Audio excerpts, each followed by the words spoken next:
Assalamualaikum warahmatullahi wabarakatuh. Selamat datang di Cerita Nashwa. Semoga sobat dalam keadaan sehat, dimudahkan rezekinya dan dimudahkan segala urusannya di dunia dan di akhirat. Amin. Sebelum kita mulai ceritanya, bantu channel kami dengan like dan share. Semoga dengan menulis amin di kolom komentar, segala doa yang dipanjatkan kepada Allah Subhanahu wa Ta'ala dapat dikabulkan. Gunakan headset dan penjamkan mata sobat, kita akan mulai ceritanya. Hari pertama saya bekerja di kantor, saya langsung terkesan dengan Bu Rika, salah satu senior manajer yang sangat muda dan profesional. Wajahnya tampak seperti perempuan 25 tahun, padahal usianya sudah di awal 30-an. Kecantikannya dan gaya kerjanya sangat memikat. Saat pertama kali bertemu, seorang rekan kerja menyambut saya dengan senyuman. "Kamu baru ya? Hari ini pertama kali kerja?" tanya dia. "Iya, saya baru hari ini," jawab saya sambil tersenyum gugup. Dia menatap saya dengan penuh perhatian, lalu berkata, "Kalau kamu ingin lihat contoh sosok perempuan sukses di kantor ini, lihat, Bu Rika, muda, pintar, dan punya pengaruh besar. Semua orang di sini menghormatinya." Saya memandang ke arah Bu Rika yang sedang berbicara dengan beberapa rekan di ruang pertemuan. Dia berbicara dengan penuh percaya diri. Setiap kata yang keluar dari mulutnya terkesan kuat dan meyakinkan. Wah, luar biasa, pikir saya, terkesima dengan karismanya. Bu Rika itu memang beda dari yang lain, lanjut rekan saya. Dia selalu tampil sempurna, baik di kantor maupun di luar. Tidak ada yang bisa menandinginya. Saya mengangguk, meskipun rasa penasaran saya semakin membuncah. Saya ingin tahu lebih banyak tentang perempuan luar biasa ini. Tapi saya tidak menyangka, apa yang saya lihat di luar sana akan jauh berbeda dengan yang saya temui setelahnya. Saat orientasi berlangsung, General Manager kami memperkenalkan Bu Rika dengan bangga. "Ini Bu Rika, senior manager kita. Cerdas dan selalu tampil percaya diri," kata beliau sambil menunjuk ke arah Bu Rika yang sedang duduk dengan sikap tegak di salah satu kursi. Saya menatap Bu Rika dengan rasa kagum. Wajahnya tampak sangat muda, bahkan lebih muda dari usia sebenarnya. Meskipun dia sudah berusia di awal 30-an, wajahnya terlihat seperti perempuan berusia 25 tahun. Kulitnya halus, dan senyumannya memancarkan kepercayaan diri yang luar biasa. "Bu, Rika itu adalah sosok yang sangat dihormati di sini," lanjut General Manager kami seolah ingin menegaskan. "Dia bukan hanya pintar, tapi juga sangat berdedikasi pada pekerjaan." Saya melihat bagaimana rekan-rekan kerja yang hadir mendengarkan dengan serius. Tak ada satupun yang tampak mengabaikan pernyataan itu. Bu Rika memang tampaknya memiliki karisma yang sulit dijelaskan.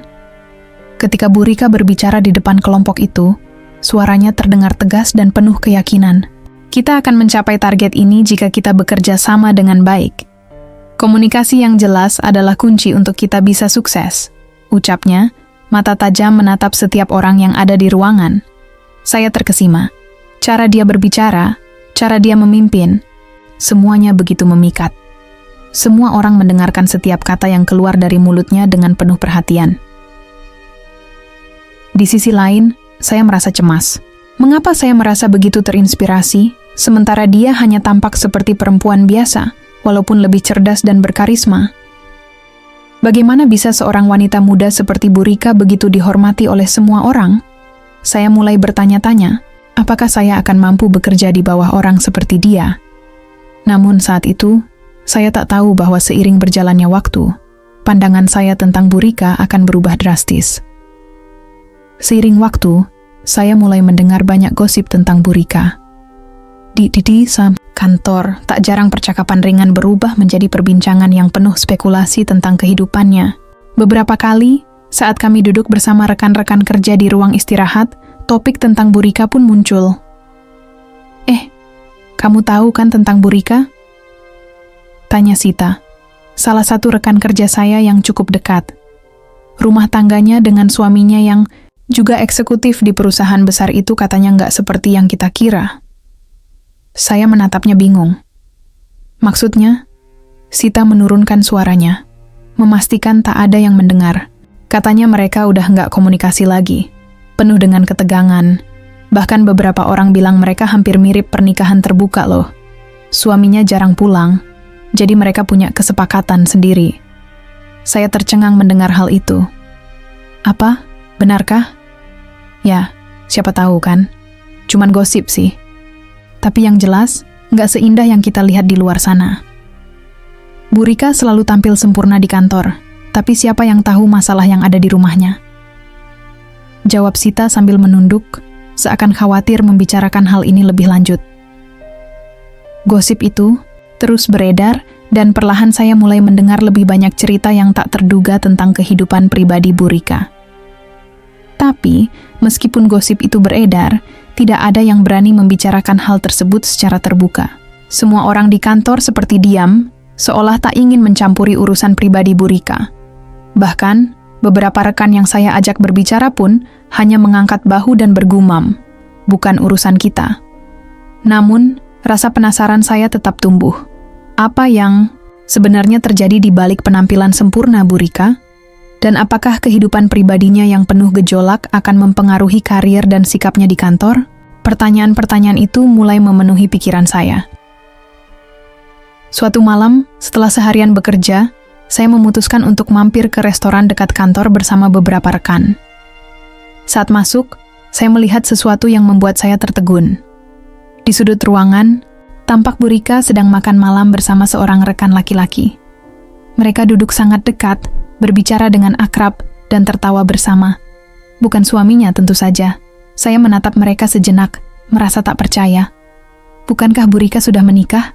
Lalu, mengapa dia bisa begitu akrab dengan pria lain di luar kantor? Rasa penasaran saya semakin memuncak. Rekan saya, Andi, yang melihat saya sedang memperhatikan mereka, langsung berbisik dengan ekspresi sinis. Itu Bu Rika, genit banget. Gak cuma sama laki-laki di kantor, sama siapa aja dia bisa deket. Tapi, ya yang jelas, suaminya kan gak pernah ada di rumah. Saya terkejut mendengar komentar Andi. Apa maksudmu? Tanya saya, meski sudah mulai bisa menebak. Udah banyak yang ngomongin, tapi nggak ada yang berani ngomong langsung ke Bu Rika. Dia selalu berhasil menjaga image-nya di kantor. Tapi, kalau dilihat-lihat, dia memang sering sekali makan bareng sama laki-laki lain. Apalagi kalau bukan anak buahnya atau rekan kantor yang pintar ngambil hatinya, jawab Andi, sambil menatap mereka dengan tatapan tajam. Mata saya tetap tertuju pada mereka yang duduk berdua. Bu Rika tampak sangat nyaman, bahkan terlalu akrab. Bukan sekadar pertemuan profesional. Ada sesuatu yang lebih di balik interaksi itu. Saya merasa bingung, apakah ini hanya persepsi saya, atau ada yang lebih dalam dari sekadar makan malam biasa. Saya tahu bahwa Bu Rika adalah wanita yang menarik dan penuh karisma, tapi apakah dia memang sengaja mencari perhatian? Saat saya dan Andi mulai pergi dari restoran, saya merasa tidak nyaman dengan apa yang baru saya lihat. Di satu sisi, saya merasa kesal dan tidak percaya, tetapi di sisi lain saya merasa kasihan. Apa yang sebenarnya terjadi dalam kehidupan pribadinya?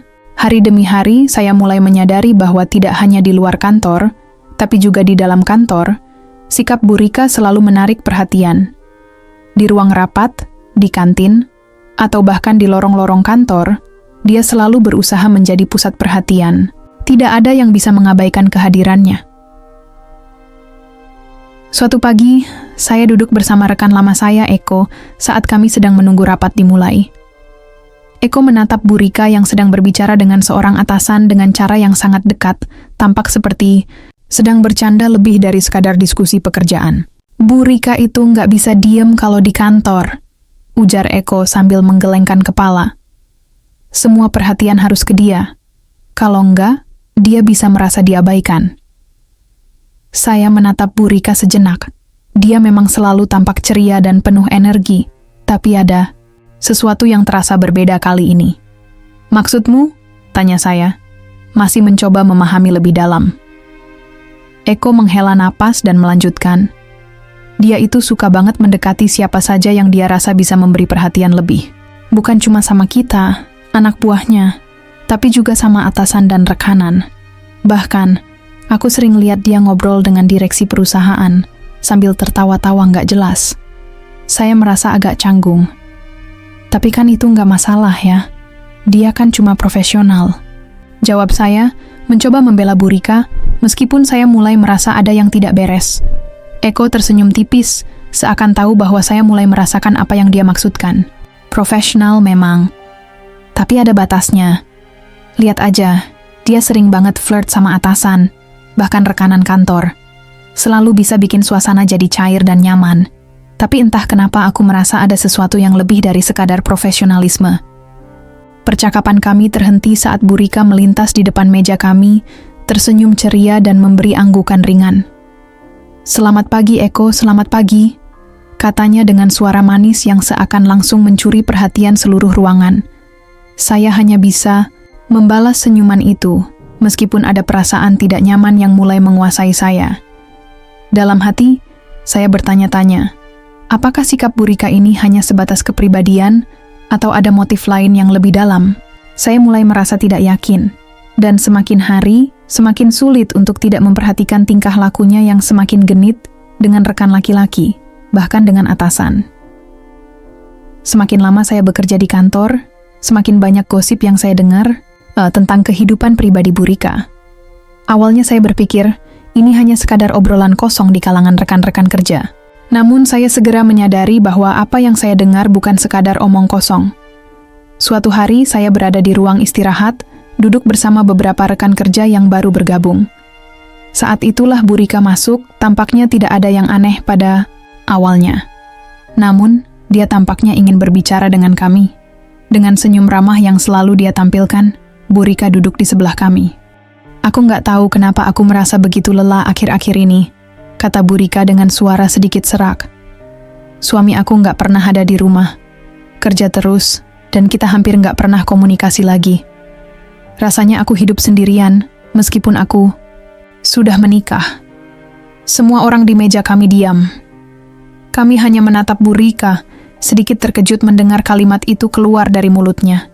Apalagi, dia baru saja berbicara dengan kami seperti teman lama. Suasana yang seharusnya ringan dan santai seketika berubah menjadi penuh ketegangan. "Aku nggak tahan," lanjut Bu Rika dengan napas yang agak berat. "Kadang aku merasa kayak nggak punya pasangan lagi. Dia sibuk dengan pekerjaannya, sementara aku di sini berusaha tetap bisa tampil sempurna di depan semua orang. Tapi siapa yang tahu, kan? Cuman aku yang tahu apa yang aku rasakan." Saya terdiam. Tak pernah terbayangkan sebelumnya bahwa Bu Rika yang selalu tampak sempurna, yang begitu percaya diri dan profesional, ternyata menyimpan kesedihan mendalam tentang pernikahannya. Mengingat apa yang baru saja saya dengar, saya mulai melihat Bu Rika dengan cara yang berbeda. "Emang suami kamu nggak pernah pulang?" tanya salah satu rekan kerja kami dengan nada hati-hati. "Ya, hampir nggak pernah," jawab Bu Rika sambil tertawa pahit. "Aku tahu dia juga sibuk. Tapi kadang aku merasa seperti nggak punya kehidupan pribadi. Kadang aku hanya butuh seseorang untuk diajak bicara, dan itu yang membuatku merasa kesepian." Saya hanya bisa diam, merasa canggung mendengarkan cerita pribadinya. Ternyata, apa yang sebelumnya hanya terdengar sebagai gosip di kalangan rekan-rekan kantor, sekarang menjadi kenyataan yang tak bisa disangkal.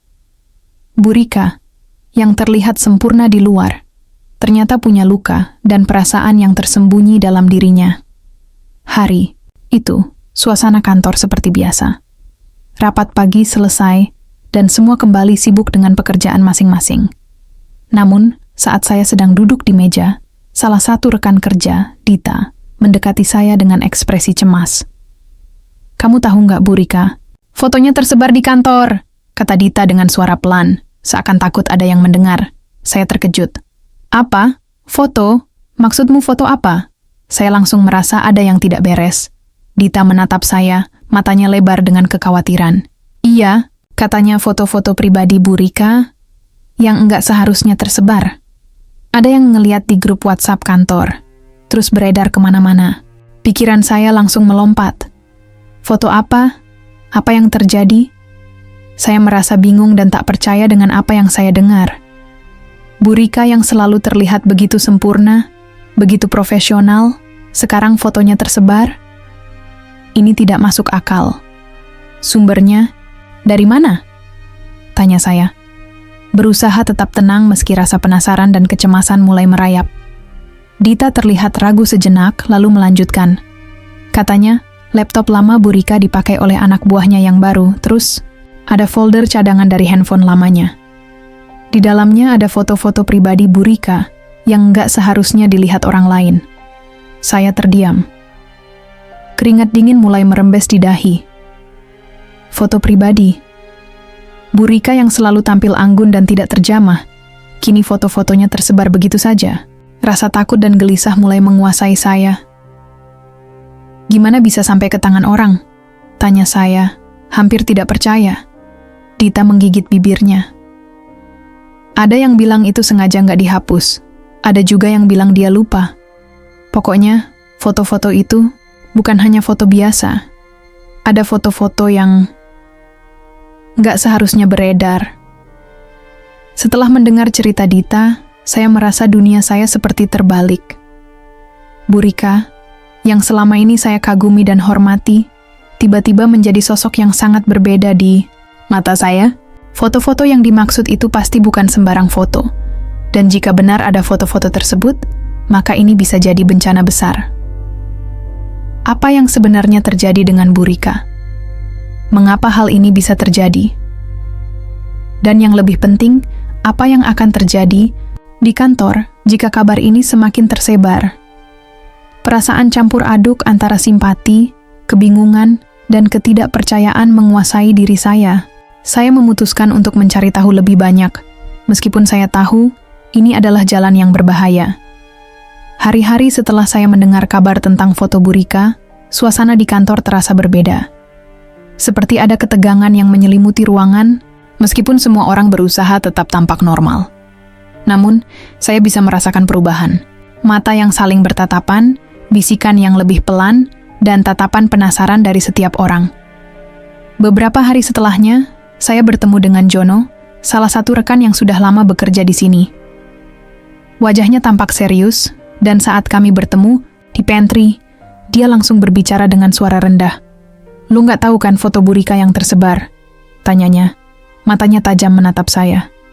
Saya menggelengkan kepala. Meskipun saya sudah tahu apa yang dimaksud, saya berusaha untuk tidak terlalu terlihat terlibat. "Lo nggak mau lihat?" tanya Jono lagi. Suaranya penuh rasa ingin tahu. "Gila, itu foto Bu Rika." Kita semua terkejut banget. Mata saya membelalak. "Foto Bu Rika?" Saya mengulang kata-katanya dengan rasa cemas. "Iya," jawab Jono sambil melirik sekitar, memastikan tidak ada yang mendengar. Foto-foto itu tersebar di grup-grup kantor yang, ya, bukan grup resmi sih, tapi cukup banyak yang tahu. Ada beberapa yang udah ngeliat langsung. Mereka bilang itu beneran Bu Rika. Foto-foto yang nggak seharusnya beredar. Perasaan saya campur aduk. Rasanya seperti ada batu besar yang menekan dada saya. Saya tidak bisa membayangkan apa yang Bu Rika rasakan saat ini. Semua orang di kantor sekarang tahu, atau setidaknya mendengar gosip tentang foto-foto tersebut. Beberapa saat kemudian, saya berjalan kembali ke meja kerja saya dan bertemu dengan beberapa rekan lainnya.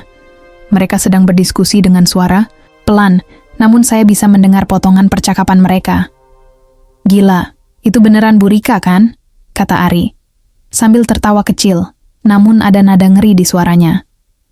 "Foto itu beredar di grup kita kemarin. Gue nggak percaya sih awalnya, tapi udah banyak yang lihat." "Udah pada lihat ya?" jawab Dita dengan nada terbata-bata. "Kayaknya ini udah jadi rahasia umum deh, tapi nggak ada yang berani ngomong." Semua orang diam, menatap layar komputer mereka, tetapi jelas sekali ada ketegangan yang terbentuk. Tak ada yang berani membicarakannya lebih lanjut, namun jelas bahwa hampir semua orang tahu apa yang sedang terjadi. Ini seperti rahasia yang terang-terangan, namun tetap disembunyikan, seolah-olah tak ada yang ingin menjadi orang pertama yang mengungkapkannya. Perasaan saya semakin tidak enak. Seperti ada sesuatu yang tak bisa disembuhkan di kantor ini sekarang. Bu Rika, yang dulu selalu menjadi panutan, kini menjadi bahan pembicaraan di setiap sudut ruang. Saya merasa bersalah, terperangkap dalam kebisuan yang terjadi di sekitar saya. Tidak ada yang berani bicara langsung, tetapi semua tahu.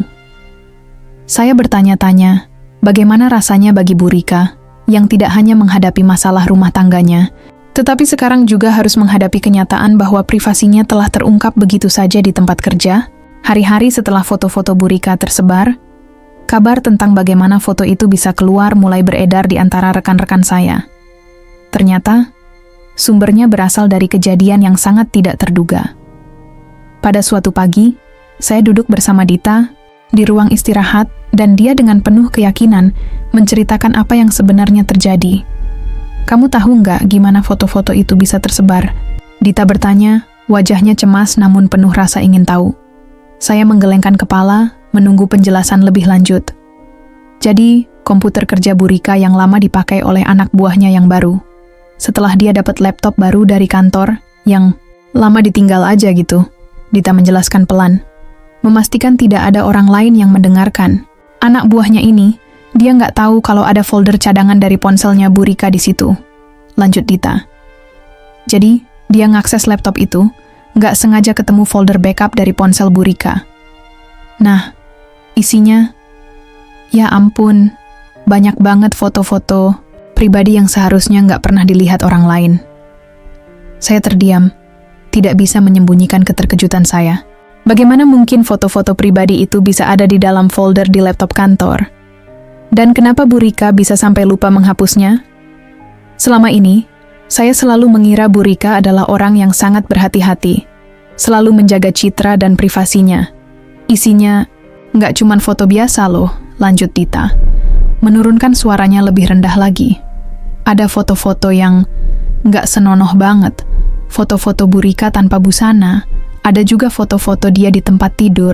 Dan yang lebih mengejutkan, ada beberapa foto laki-laki yang bukan suaminya. Tentu aja, itu semua langsung tersebar di grup-grup kantor yang nggak resmi. Kata-kata Dita seperti memukul saya. Rasanya dunia saya berputar begitu cepat. Semua yang saya kira hanya gosip ternyata adalah kenyataan yang lebih buruk dari yang bisa saya bayangkan. Dan yang lebih mengerikan lagi, ini semua terjadi karena kelalaian Bu Rika, sebuah keteledoran yang mengubah hidupnya dan reputasinya dalam sekejap. Dan yang lebih parah, Dita melanjutkan dengan suara berbisik. Anak buahnya itu nggak sengaja lihat, dia nggak tahu harus gimana. Jadi mulai disebarin ke beberapa orang. Dan ya, semua orang mulai tahu. Nggak ada yang berani ngomong, tapi udah jadi bahan obrolan yang nggak bisa dihindari lagi. Saya hanya bisa terdiam, merenungkan betapa rapuhnya kehidupan pribadi Bu Rika yang ternyata bisa terungkap karena sebuah kesalahan yang sederhana. Hanya karena kelalaian kecil, dia sekarang terjebak dalam pusaran skandal yang tak terhindarkan. Dan di sisi lain, saya bertanya-tanya, apakah Bu Rika menyadari betapa besar dampak yang ditimbulkan oleh foto-foto tersebut? Apa yang akan dia lakukan sekarang? Saya terdiam mendengar penjelasan Dita yang semakin mengungkapkan detail, mengejutkan tentang isi folder yang tersebar tersebut. Wajah saya mulai terasa berat, seperti ada sesuatu yang mengganjal di dada. Ini lebih dari sekadar gosip atau kebocoran informasi biasa. Apa yang saya dengar sekarang adalah sesuatu yang lebih gelap, lebih memalukan, dan lebih menghancurkan. Isi folder itu nggak cuma foto bugil Bu Rika, lanjut Dita dengan suara berbisik, seakan takut ada yang mendengar. Ada juga foto-foto pria lain di kantor yang enggak seharusnya ada di sana. Saya menatap Dita dengan tatapan bingung, mencoba mencerna kata-katanya. Foto pria lain? Tanya saya, hampir tidak percaya. Iya, jawab Dita, matanya melirik sekitar dengan cepat. Ada beberapa foto pria di kantor. Beberapa dari mereka adalah rekan kerja kita.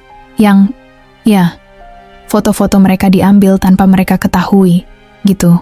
Beberapa foto juga menunjukkan Bu Rika di tempat tidur dan ada satu yang gila banget sih. Saya merasa dunia saya terbalik. Tidak hanya foto pribadi Bu Rika yang tidak seharusnya ada di luar sana, tapi juga foto-foto pria lain yang terlibat dalam skandal ini. Foto-foto itu sangat pribadi, terlalu dekat dengan kehidupan orang lain, dan jelas melanggar batas-batas yang tidak seharusnya dilewati. Jadi, ada lebih dari satu pria yang terlibat? Tanya saya, suaranya bergetar. Saya tidak bisa membayangkan situasi yang semakin rumit ini. Kalau benar, itu berarti Bu Rika telah melibatkan lebih dari satu orang di dalam kantor ini. dalam masalah yang sudah sangat besar dan memalukan. Dita mengangguk pelan. Iya, dan yang lebih bikin heboh, itu bukan cuma foto, tapi juga chat-chatan antara Bu Rika dan mereka. Chat yang berisi hal-hal yang nggak seharusnya ada di tempat kerja, apalagi dibaca oleh orang lain. Isinya agak vulgar dan, ya, lebih dari sekadar obrolan santai. Ini bikin semua orang yang melihat jadi ngeri. Saya merasa seperti diseret ke dalam pusaran yang semakin gelap. Foto-foto itu bukan hanya gambar tanpa busana. Mereka adalah bukti yang menghancurkan. Bukti yang menunjukkan hubungan yang tidak profesional. Dan bahkan bisa saja berujung pada konsekuensi yang sangat serius bagi Bu Rika dan orang-orang yang terlibat. Tidak ada yang bisa kembali seperti semula setelah ini. Semua orang di kantor yang udah lihat pasti berpura-pura nggak tahu, tapi ini udah jadi pembicaraan yang nggak bisa dihindari lagi. Dita melanjutkan, suaranya semakin rendah. Tapi nggak ada yang berani ngomong langsung ke Bu Rika. Mereka semua takut. Tapi semua orang tahu, itu bukan hal yang bisa ditutup-tutupi lagi. Saya menatap Dita, berpikir keras. Tidak ada jalan untuk keluar dari situasi ini. Bu Rika, yang selalu terlihat begitu sempurna dan dihormati, kini menjadi bahan perbincangan yang sangat merusak. Semua yang terjadi mulai terasa seperti mimpi buruk yang tak bisa dihentikan. Saya mulai merenung. Apa yang akan terjadi selanjutnya? Bagaimana Bu Rika akan menghadapi ini? Apakah dia akan bertanggung jawab atau terus menghindar? Yang lebih penting, bagaimana dampaknya bagi kita semua yang bekerja dengannya? Seiring berjalannya waktu, saya semakin memahami bahwa semua gosip dan bisikan di kantor bukan sekadar rumor belaka. Kenyataan yang terungkap melalui foto-foto dan chat yang tersebar di folder laptop Bu Rika jauh lebih gelap dari yang saya bayangkan. Setiap detail yang saya dengar, setiap percakapan yang sebelumnya saya anggap hanya gosip, kini terasa seperti kenyataan yang tidak bisa dipungkiri. Saya mulai merasa ngeri setiap kali saya mendengar percakapan tentang Bu Rika, yang dulunya begitu dihormati dan dipuja di kantor.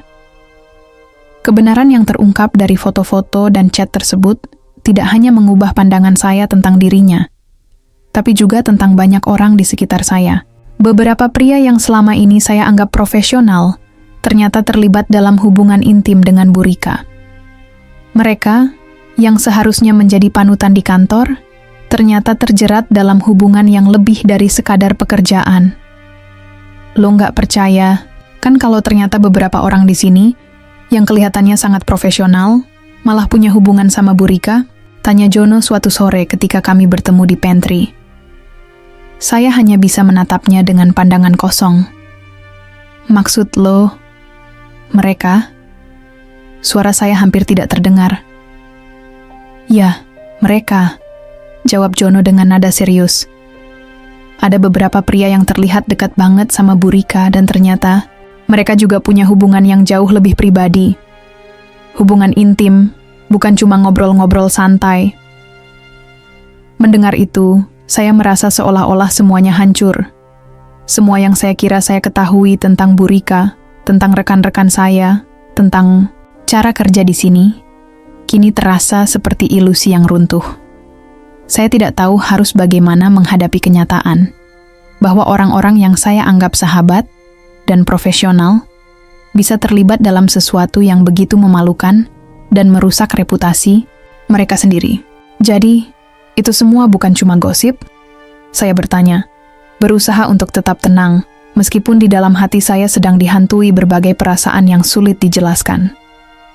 Jono mengangguk pelan, lalu menunduk sejenak, seakan merasa bersalah juga, karena membicarakan hal ini. Iya, itu nyata. Beberapa pria di sini punya hubungan lebih dari sekadar kerja dengan Bu Rika. Mereka yang ngirim foto-foto dan chat kotor itu. Semua orang yang ngelihat foto-fotonya jadi tahu, tapi nggak ada yang berani ngomong langsung ke Bu Rika. Mata saya mulai terasa berat. Ternyata, semua yang terjadi di kantor ini lebih rumit daripada yang saya kira. Bu Rika, yang saya lihat begitu sempurna dan tidak mungkin terjatuh dalam hal seperti ini, ternyata sudah begitu jauh terperosok dalam permainan yang sangat berbahaya. Saya mulai merenung, Semua ini sudah tak bisa dihindari lagi. Kebenaran yang selama ini tersembunyi, yang dulunya hanya dianggap sebagai rumor atau gosip liar, kini telah terbuka lebar. Semuanya, foto, chat, hubungan intim yang tersebar, sudah membuat segalanya tidak bisa kembali seperti semula. Saya merasa kehilangan rasa hormat, bukan hanya kepada Bu Rika, tetapi juga kepada mereka yang terlibat dalam skandal ini. Namun, satu pertanyaan terus menggantung dalam pikiran saya. Apa yang akan terjadi selanjutnya? Apa yang akan Bu Rika lakukan setelah semua ini terungkap? Suatu sore, saya duduk bersama teman-teman di ruang istirahat, mencoba melupakan semua yang sudah terjadi. Tapi, percakapan yang saya dengar kali itu benar-benar membuat saya terperanjat. Teman saya, Rina, dengan cemas mengisahkan apa yang dia temui di grup kantor yang tidak resmi. "Lo nggak percaya deh," katanya dengan wajah serius, seakan masih sulit menerima kenyataan. Di chatnya, mereka nggak malu-malu saling kirim foto dan bicara kotor. Semua itu ada di folder yang ditemukan anak buahnya Bu Rika. Saya menatapnya dengan bingung. "Chat kotor?" tanya saya, berusaha mencerna apa yang dimaksud. "Iya," jawab Rina, suara rendah dan bergetar. "Bukan cuma foto-foto vulgar, tapi juga pesan-pesan yang sangat tidak pantas. Mereka saling kirim foto, bukan cuma foto biasa loh. Foto-foto yang, ya, bisa dibilang sangat pribadi dan vulgar. Semua itu ada di dalam laptop Bu Rika." Darah saya serasa berhenti mengalir mendengar kata-kata itu. Bayangkan saja, di kantor ini, tempat kerja yang seharusnya profesional, tersebar percakapan yang sangat intim dan tak senonoh. Ini lebih dari sekadar skandal. Ini adalah pelanggaran besar terhadap kode etik. Dan yang lebih buruk, itu terjadi di antara rekan-rekan kerja yang seharusnya menjaga batas profesional. "Dan lo tahu apa yang lebih gila?" lanjut Rina dengan nada yang semakin menurun, seakan dia merasa sangat terguncang dengan apa yang baru saja dia ceritakan. Bu Rika nggak cuma punya hubungan dengan satu orang. Ada beberapa orang di kantor yang terlibat. Mereka ngirim foto-foto dan ngobrol tentang hal-hal yang nggak seharusnya dibicarakan di tempat kerja. Saya terdiam, mencoba mencerna segala yang baru saja saya dengar. Saya tidak bisa membayangkan betapa tersebarnya chat seksual ini di antara kolega-kolega kantor yang seharusnya menjaga profesionalisme. Betapa mudahnya orang-orang itu merendahkan diri mereka sendiri, dan betapa dalamnya keterlibatan Bu Rika dalam hubungan yang lebih dari sekadar pekerjaan. Ini bukan hanya soal hubungan pribadi yang berisiko, tapi tentang melanggar kepercayaan di tempat kerja. "Jadi, selama ini mereka saling berbicara seperti itu?" tanya saya, merasa semakin ngeri dengan setiap kata yang keluar dari mulut Rina. Rina mengangguk. "Iya, dan ini bukan cuma sekali dua kali. Itu udah jadi kebiasaan. Beberapa dari mereka, yang katanya profesional, malah terlibat dalam obrolan yang sangat vulgar. Saya merasa dunia saya hancur seketika. Semuanya berubah begitu cepat. Bu Rika, yang selama ini saya anggap sebagai sosok yang cerdas dan penuh percaya diri, ternyata juga bagian dari pusaran ini. Dia bukan hanya orang yang menarik perhatian di kantor, tapi juga terlibat dalam hubungan yang sangat tidak pantas. Tidak ada lagi ruang untuk menganggap ini sebagai kesalahan kecil atau kecelakaan. Ini adalah perilaku yang disengaja, yang dia pilih untuk lakukan. Sekarang, saya mulai mempertanyakan semuanya. Bagaimana bisa Bu Rika, yang tampaknya sangat profesional, terlibat dalam percakapan seperti itu? Apakah dia benar-benar tidak menyadari dampak yang bisa ditimbulkan? Apa yang akan terjadi dengan kami semua, yang kini terjebak dalam skandal ini tanpa bisa keluar? Ini gila. Dia nggak cuma menghancurkan dirinya sendiri, tapi juga kantor ini. Saya berpikir, sambil menatap layar komputer di meja kerja, seakan segala sesuatu yang terjadi di kantor ini tiba-tiba menjadi kabur dan suram. Setiap kali saya mencoba untuk berpikir jernih, bayangan Bu Rika dengan segala masalahnya muncul di benak saya, mengganggu fokus saya. Perasaan campur aduk, terkejut, marah, bingung, dan bahkan sedikit kasihan semakin kuat. Satu hal yang pasti, semuanya terasa berbeda. Kantor yang dulu saya anggap sebagai tempat yang profesional dan penuh dengan potensi kini terasa seperti arena yang penuh drama dan kekacauan. Dan di tengah semuanya, Bu Rika, yang dulu saya anggap sebagai sosok yang luar biasa, ternyata menjadi pusat dari semuanya. Perilaku tidak profesionalnya, skandal pribadinya, dan dampak buruknya bagi seluruh suasana kerja. Saya berusaha mengalihkan pikiran, tapi sepertinya semakin banyak orang yang terlibat dalam masalah ini. Bahkan mereka yang sebelumnya saya anggap teman, ternyata sudah terlalu lama terjebak dalam situasi yang tak bisa mereka hindari. Mereka memilih untuk diam, berpura-pura tidak tahu, atau bahkan terlibat dalam percakapan yang lebih kotor daripada yang saya kira. Di tengah kebingunganku, terbersit satu pemikiran yang menghantui saya. Haruskah saya berbicara dengan Bu Rika? Haruskah saya menghadapi dia langsung? Tentu saja, itu bukan hal mudah. Saya tahu dia pasti tahu bahwa banyak orang sudah tahu tentang dirinya. Tetapi bagaimana saya bisa berbicara dengan seseorang yang begitu banyak mengungkapkan sisi gelap dirinya? Apa yang harus saya katakan? Apakah saya harus menunjukkan bahwa saya sudah tahu semua tentang dirinya? Kebingungan saya semakin membesar. Ada rasa kasihan yang mendalam terhadap Bu Rika, tapi di sisi lain, ada perasaan marah dan kecewa. Mengapa dia memilih jalan yang begitu berisiko? Mengapa dia tidak bisa menjaga privasinya dan menghormati batas profesional? Dalam benak saya, muncul pertanyaan-pertanyaan yang tidak bisa saya jawab.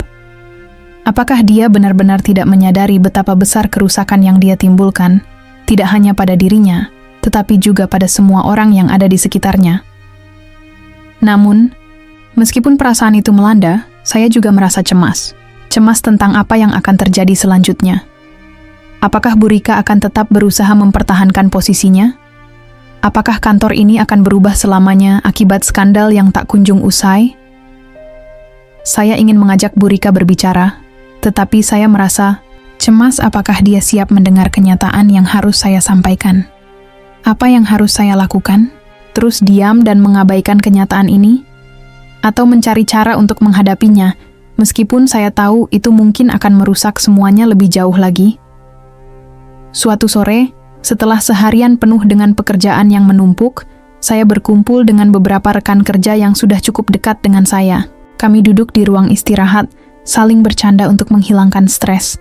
Namun, tiba-tiba topik yang sangat sensitif muncul begitu saja dalam percakapan kami. Kalian tahu nggak sih soal Bu Rika?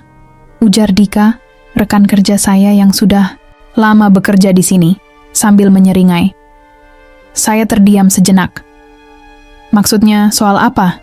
Tanya saya. Meski sebenarnya saya sudah bisa menebak kemana arah percakapan ini. Dika menatap saya seakan tak percaya kalau saya belum tahu. Lu nggak tahu? Semuanya udah pada tahu kok. Semua orang udah tahu tentang dia, tentang foto-foto yang tersebar itu, dan gosip-gosip yang beredar. Saya merasa dada saya sesak. Ternyata, saya bukan satu-satunya yang tahu tentang masalah Bu Rika. Semua orang di kantor, termasuk teman-teman dekat saya, juga sudah mendengarnya. Mereka hanya memilih untuk tidak membicarakan hal ini secara terbuka. Atmosfer di sekitar kami berubah seketika. Tak ada lagi keheningan yang nyaman. Hanya ada perasaan canggung yang tak tertahankan. Aku nggak ngerti deh, kenapa kita semua cuma diam aja, kata Rina, dengan nada kesal. Kenapa nggak ada yang berani ngomong langsung ke Bu Rika atau ke manajemen? Sama aja, nggak akan ngaruh, jawab Dika, mengangkat bahu. Kita semua sama, nggak mau ribut. Kalau kita buka mulut, bisa-bisa kita sendiri yang jadi masalah. Saya mengangguk pelan, merasakan ketegangan di udara. Semua orang seakan sudah tahu, tapi tidak ada yang berani mengungkapkan kenyataan ini lebih jauh. Kami semua memilih untuk bungkam, meski jelas-jelas banyak yang merasakan ketidaknyamanan ini. Tapi kan, kita harusnya bisa bantu dia kan? Tanya saya, mencoba mencari cara agar semuanya bisa selesai dengan baik. Mungkin dia nggak sadar bahwa tindakan dia udah bikin semua orang nggak nyaman. Dika tertawa sinis. Bantu? Nggak ada yang bisa bantu. Bu Rika itu udah terlalu jauh. Semua orang cuma mikir tentang diri mereka sendiri, dan nggak ada yang mau terlibat. Saya terdiam, mendengar jawaban Dika. Dia benar. Semua orang lebih memilih untuk menjaga jarak daripada harus menghadapi kenyataan yang pahit. Sementara itu, Bu Rika tetap berada di puncak tampak tanpa beban, menjalani hari-harinya seolah-olah tidak ada yang berubah. Tetapi bagi kami yang ada di sekitar, semuanya sudah berubah. Tidak ada lagi yang bisa disembunyikan. Kami semua tahu, tapi kami memilih untuk terus berpura-pura tidak tahu. Kalau kita semua diam aja, terus siapa yang bakal ngomong? Rina bertanya dengan nada penuh ketidakpastian. Saya merasa bingung. Bagaimana harus menyikapi semua ini? Apakah kami harus terus diam dan mengikuti arus? Ataukah ada jalan untuk mengungkapkan kebenaran yang tersembunyi di balik tirai kebohongan ini? Meskipun sudah ada banyak gosip yang beredar dan foto-foto yang tersebar, Bu Rika tampaknya tidak pernah mengubah sikapnya. Kinerjanya di kantor mulai menurun, tapi dia masih saja berhubungan dengan banyak pria, baik itu rekan kerja, atasan, atau rekanan perusahaan. Mereka sering terlihat bersama, berangkat dinas bersama, dan seolah tidak ada yang bisa menghentikannya. Lo perhatiin gak sih Bu Rika itu semakin gak profesional? Kata Vira, seorang rekan kerja yang cukup dekat dengan saya.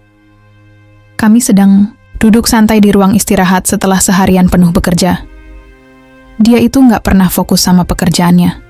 Justru lebih sering urusin hubungan-hubungan di kantor. Coba lihat, dia selalu berangkat dinas bareng laki-laki yang bukan suaminya. Saya mengangguk pelan. Semua yang dikatakan Vira ada benarnya. Bu Rika tampak lebih sibuk dengan hubungan pribadinya daripada dengan tanggung jawab pekerjaannya. Wajah, cerianya seolah tak terpengaruh oleh apapun yang terjadi di sekitarnya. Tapi di balik itu semua, ada ketegangan yang makin lama semakin jelas. Gue gak ngerti lagi deh. Kadang-kadang gue merasa kalau dia itu kayak haus perhatian banget, lanjut Vira, matanya tajam menatap layar ponsel. Kalau ada perempuan lain yang mulai menarik perhatian orang-orang, dia langsung cari cara buat ngejatuhin. Gak peduli itu sahabatnya sendiri atau siapapun. Pokoknya, dia gak mau ada yang lebih menonjol dari dirinya. Saya terdiam, merenung. Vira benar. Saya juga mulai menyadari pola itu. Bu Rika akan selalu mencari cara agar dirinya tetap jadi pusat perhatian. Jika ada seorang wanita di kantor yang terlihat lebih menonjol, lebih sukses, atau lebih disukai, rekan-rekannya, Bu Rika seolah tidak tinggal diam. Dia akan mengatur situasi agar dirinya kembali berada di posisi yang lebih menguntungkan. Ada satu kejadian yang membuat saya semakin merasa terkejut dan kecewa. Seorang rekan kerja baru, seorang perempuan yang sangat berbakat dan profesional, mulai mendapatkan perhatian dari atasan dan rekanan. Dia mulai dihargai karena kinerjanya yang luar biasa, dan tidak lama kemudian, Bu Rika mulai memperlakukannya dengan cara yang sangat berbeda. Suatu pagi, saat saya lewat di depan ruang kerja Bu Rika, saya mendengar suara percakapan yang keras. Bu Rika sedang berbicara dengan perempuan itu. Lo nggak tahu kan, kalau di kantor sini, lebih baik jangan terlalu menonjol. Bisa-bisa lo jadi sasaran, ujar Bu Rika dengan nada yang terdengar sangat sinis. Perempuan itu hanya terdiam, matanya tampak ragu dan bingung. Saya merasa kasihan, tapi di sisi lain saya juga mulai khawatir. Apakah Bu Rika akan mencoba menjatuhkan perempuan itu, seperti yang dia lakukan pada orang lain sebelumnya? Beneran deh, gue udah muak sama sikap dia yang nggak jelas itu, kata Vira dengan nada jengkel. Gue jadi bingung, dia masih bisa bertahan di sini, padahal udah banyak orang yang nggak suka sama cara dia. Saya menghela napas.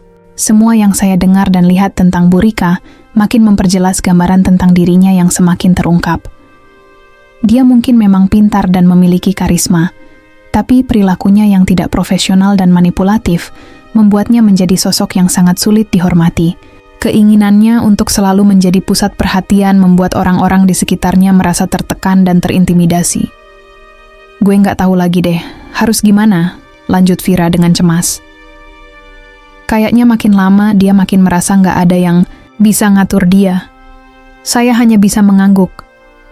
Semakin hari, semakin banyak orang yang merasa muak dan lelah dengan sikap Bu Rika yang tidak kunjung berubah. Meskipun dia mungkin tidak menyadari dampak dari tindakannya, yang jelas, Semua orang di sekitar mulai merasakannya. Dan saya mulai berpikir, apakah saatnya bagi kami untuk berbicara atau mengambil langkah lebih jauh untuk menghentikan kekacauan ini? Suatu hari yang panas, saat saya sedang duduk di ruang istirahat, saya mendengar percakapan yang langsung menarik perhatian saya. Seorang teman kerja, Yudi, yang biasanya tidak terlalu banyak bicara, tiba-tiba menyuarakan sesuatu yang membuat saya terkejut. Kalian dengar nggak? Bu Rika lagi ketahuan lagi. Kali ini sama project manager di luar pulau. Ujar Yudi, suaranya serius. Saya menatapnya dengan kaget. Maksudnya, ketahuan apa? Tanya saya. Meski sebenarnya saya sudah bisa menebak arah pembicaraannya, Yudi menghela napas panjang, terlihat cemas. Istrinya datang ke HRD dan menuntut suaminya dipindahkan. Istrinya bawa bukti-bukti perselingkuhan mereka. Semua bukti dari foto-foto dan chat-chat yang nggak pantas. Seketika itu, perasaan saya campur aduk. Bu Rika, yang tampaknya masih merasa dirinya tak terkalahkan, akhirnya terjebak dalam skandal lain. Ini semakin menguatkan bahwa rumor-rumor yang beredar bukan sekadar omongan kosong. Semuanya nyata, dan kali ini dampaknya jauh lebih besar. Ngomong-ngomong, itu istrinya bawa bukti dari mana? Tanya Rina, yang kebetulan sedang duduk bersama kami. Ya, katanya sih, suaminya itu nggak bisa ngelawan bukti-bukti itu. Jawab Yudi, matanya melirik ke sekitar. Mereka ada chat kotor, foto-foto yang nggak pantas. Semua bukti ada di tangan istrinya. Dan akhirnya, pihak manajemen mengambil tindakan. Project manager itu dipindahkan ke project lain yang lebih dekat dengan rumahnya. Dan Bu Rika, entahlah, sepertinya ada perubahan besar di karirnya. Saya merasa tidak percaya mendengar kabar itu. Sepertinya, semua yang terjadi sebelumnya, dari foto-foto yang tersebar hingga gosip-gosip yang beredar, akhirnya sampai ke titik nadir. Bu Rika yang dulu selalu terlihat tidak tergoyahkan, kini terjebak dalam situasi yang sangat memalukan. Jadi, dia akhirnya dapat konsekuensi ya? Tanya saya, mencoba mencerna informasi itu. Yudi mengangguk pelan. Iya, meskipun nggak secara terang-terangan, pasti manajemen udah nggak bisa diam lagi. Dengar-dengar, Bu Rika itu juga nggak lagi jadi senior manager. Ada perubahan jabatan buat dia. Saya merasa sedikit lega mendengar kabar itu. Namun, perasaan saya juga campur aduk. Di satu sisi, saya merasa bahwa apa yang terjadi adalah akibat dari tindakan tidak profesional yang terus-menerus dia lakukan. Tetapi, di sisi lain, saya juga merasa kasihan. Ini adalah kejatuhan besar bagi Bu Rika, yang dulu begitu cemerlang di mata banyak orang.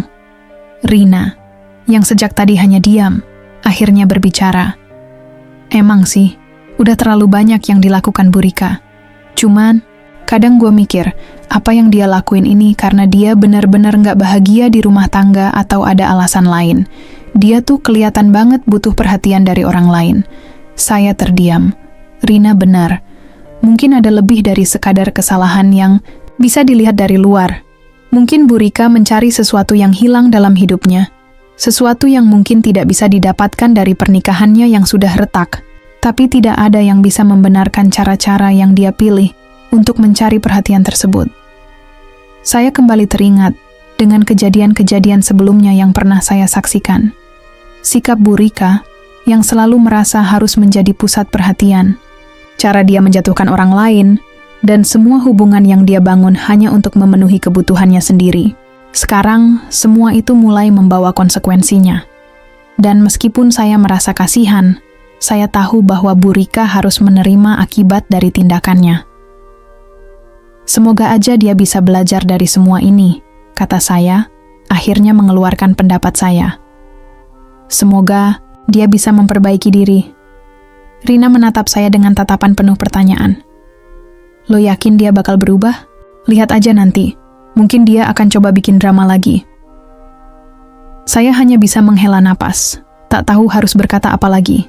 Yang jelas, Bu Rika kini menghadapi realitas yang tak bisa lagi dia hindari. Kejatuhan itu sudah datang, dan kali ini tidak ada yang bisa dia lakukan untuk menghindarinya. Seiring berjalannya waktu, kabar tentang kejatuhan Bu Rika semakin tersebar luas di kantor. Saya tidak pernah membayangkan bahwa skandal yang selama ini hanya berupa gosip di belakang punggungnya, akhirnya akan mencapai titik yang tak bisa dibendung lagi. Pagi itu, saat saya sedang duduk di meja kerja, Yudi menghampiri saya dengan wajah serius. "Lu nggak dengar kabar baru?" tanyanya, hampir berbisik. Saya menatapnya dengan bingung. "Kabar apa?" Yudi melihat sekeliling, memastikan tidak ada orang lain yang mendengar. Lalu dia melanjutkan, istrinya project manager itu datang ke HRD, bawa bukti-bukti perselingkuhan mereka. Foto-foto dan chat yang nggak pantas, itu yang bikin semuanya jadi berantakan. Bukti-bukti itu sangat kuat, dan sekarang kantor nggak bisa diam aja. Perasaan saya bercampur aduk. Bagaimana bisa Bu Rika begitu ceroboh sampai membiarkan bukti-bukti seperti itu tersebar? Bukankah dia tahu risikonya? Namun, di sisi lain, saya juga mulai merasa bahwa ini mungkin menjadi titik balik yang dia butuhkan untuk berhenti dari semua perilaku destruktif yang sudah terlalu lama dia lakukan. "Bukti foto dan chat itu gimana?" saya bertanya, semakin penasaran. Yudi menggelengkan kepala. Jelas dia juga merasa jijik dengan apa yang baru saja dia dengar. Gue nggak tahu detailnya, tapi yang pasti itu sangat memalukan. Ada chat mesum, foto-foto, yang lebih dari sekadar pribadi, dan semua itu nggak bisa dibantah. Istrinya bawa bukti lengkap ke HRD, dan itu semua jelas menghancurkan reputasi Bu Rika. Saya terdiam, tak bisa membayangkan betapa hancurnya Bu Rika saat ini. Dia selalu terlihat baik pria diri seperti tak ada yang bisa menghentikannya. Tapi kali ini, dia benar-benar terjebak dalam jaring yang dia buat sendiri. Semua kebohongan, semua manipulasi, semua tindakan yang dia sembunyikan kini terbongkar. Tidak ada lagi yang bisa dia lakukan untuk menutupi semuanya. Dan lo tahu apa yang lebih mengejutkan? Lanjut Yudi dengan suara pelan. HRD akhirnya turun tangan, dan keputusan udah diambil. Bu Rika nggak lagi jadi senior manager. Posisi dia diturunkan ke staf ahli. Saya terkejut mendengar itu. Posisi tinggi yang selama ini dia pertahankan, kini dengan mudah direnggut begitu saja. Semua karir dan reputasi yang dia bangun, dengan susah payah hancur dalam sekejap. Saya tidak tahu apakah saya merasa kasihan, atau justru lega. Tapi satu hal yang jelas, Bu Rika tidak akan bisa melanjutkan hidupnya seperti dulu lagi. Semua yang dia lakukan, setiap langkah yang dia ambil, akhirnya membawa dia ke titik ini. Jadi akhirnya dia benar-benar terjatuh, ya? Saya bertanya, lebih kepada diri sendiri daripada kepada Yudi. Yudi mengangguk pelan, wajahnya penuh ketidakpastian. Iya, kali ini nggak ada yang bisa diselamatkan. Semua bukti itu terlalu kuat. Nggak ada jalan kembali buat Bu Rika. Saya merenung sejenak. Di satu sisi, saya merasa lega karena akhirnya keadilan datang juga. Bu Rika harus menanggung konsekuensi atas perbuatannya. Tetapi di sisi lain, saya juga merasa kasihan. Tentu saja, apa yang dia lakukan tidak bisa dibenarkan, tetapi saya tahu bahwa di balik sikapnya yang dingin dan penuh percaya diri, ada seseorang yang mungkin merasa sangat tertekan dan kesepian. Semoga dia bisa berubah, ya. Saya akhirnya berkata. Meskipun saya sendiri tidak yakin apakah itu mungkin. Atau setidaknya, semoga dia bisa belajar dari kesalahan ini. Yudi hanya mengangkat bahunya. Gue sih nggak yakin. Bu Rika tuh kayaknya nggak pernah mau ngaku salah. Kami berdua terdiam sejenak meresapi situasi yang semakin suram ini. Bu Rika, yang dulu begitu dihormati dan bahkan dianggap sebagai panutan, kini menjadi contoh bagi semua orang tentang bagaimana kesalahan-kesalahan yang tidak terkendali bisa menghancurkan karier dan kehidupan pribadi seseorang. Setelah beberapa hari yang penuh ketegangan, kabar tentang langkah yang diambil oleh kantor akhirnya terdengar jelas. Saya mendengar percakapan di ruang istirahat, suara rekan-rekan yang membicarakan keputusan besar yang akhirnya diambil oleh manajemen. Semua orang yang terlibat dalam skandal ini, termasuk Bu Rika dan project manager tersebut, harus menerima konsekuensi dari tindakan mereka. Jadi, lo dengar kabarnya kan? Tanya Rina, yang tiba-tiba muncul di samping saya. Saya mengangguk pelan, sudah tahu maksudnya. Ya, si project manager itu dipindahkan. Dengar-dengar dia dipindah ke project yang lebih dekat sama rumahnya. Istrinya juga nggak mau suaminya terlibat lagi di sini. lanjut Rina dengan nada yang agak datar. Betul, jawab saya. Dan Bu Rika, dia malah diturunkan jabatannya. Jadi staf ahli sekarang. Rina menghela napas panjang, kemudian menatap saya dengan ekspresi yang sulit dibaca. Kejatuhan yang sangat memalukan. Dulu dia kan senior manager, sekarang harus turun jauh banget. Manajemen nggak bisa tutup mata lagi dengan semua yang udah terjadi. Saya merasa sedikit lega mendengar itu. Bu Rika, yang selama ini terlihat begitu kuat dan tak tergoyahkan, akhirnya harus menanggung akibat dari perbuatannya. Meskipun saya tidak sepenuhnya senang dengan apa yang dia alami, saya merasa ini adalah keputusan yang adil. Tidak ada yang bisa melanggar aturan dan etika begitu lama tanpa ada konsekuensi. Dia nggak bisa terus begini, kata Yudi, yang baru saja bergabung dalam percakapan kami. Manajemen akhirnya harus bertindak, walaupun agak terlambat. Kita nggak bisa toleransi lagi. Meskipun langkah manajemen terasa seperti sebuah keputusan yang adil, ada rasa sedih yang menggelayuti pikiran saya. Saya tahu betul bahwa Bu Rika bukanlah satu-satunya yang terlibat dalam skandal ini. Ada banyak orang di kantor yang memilih untuk membungkam diri, tidak berani mengungkapkan apa yang mereka tahu. Mereka semua tahu apa yang terjadi, tapi memilih diam karena takut berkonfrontasi atau karena alasan pribadi lainnya. Namun, sekarang semuanya terbuka.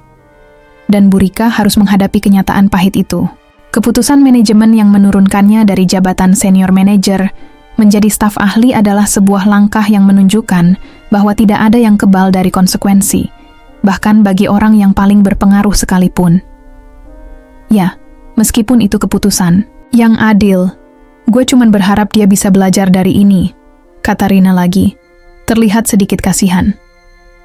Tapi gue nggak yakin sih, kalau dia bakal bisa berubah. Saya terdiam sejenak, memikirkan kata-kata Rina. Saya juga tidak yakin. Bu Rika sudah terlalu lama hidup dalam bayang-bayang kesalahan-kesalahan yang dia buat, dan perubahan sepertinya bukan sesuatu yang mudah baginya. Namun, saya tidak bisa mengabaikan satu hal. Setidaknya sekarang, dia harus menghadapi kenyataan. Yang penting, kantor sekarang bisa melanjutkan pekerjaan tanpa gangguan, kata saya, mencoba memberikan sudut pandang yang lebih objektif. Kita semua harus terus maju, dan semoga ini bisa jadi pelajaran. Betul, jawab Yudi, kemudian berdiri. Gua rasa kita semua bisa belajar dari kejadian ini. Semua orang di kantor punya tanggung jawab buat menjaga integritas.